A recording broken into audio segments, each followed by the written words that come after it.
এবং তামিমের খাওয়া সবার আগে শেষ হয়ে যায়। তামিম হাত ধুতে গিয়ে সুমাইয়ার ভাতে পানি দিয়ে দেয়। সুমাইয়া ততক্ষণে খাওয়া প্রায় শেষ করেছিল। সুমাইয়ার আর একটু ছিল, তাই সুমাইয়া তামিমকে একটু মারে এবং আমাকে বলে, মুরাদ তুই তাড়াতাড়ি খাওয়া শেষ কর।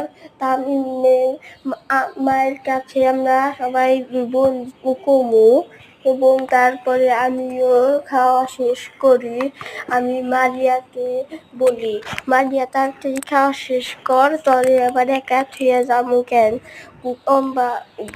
তখন মাহমুদ চলে আসে। মাহমুদ আর ইমন, সৌরভ, লিখন ওরা ক্যারাম বোর্ড খেলছিল। মারিয়া মাহমুদকে মারিয়ার দিয়ে তারপরে আমরা সবাই তামিমের আম্মুর কাছে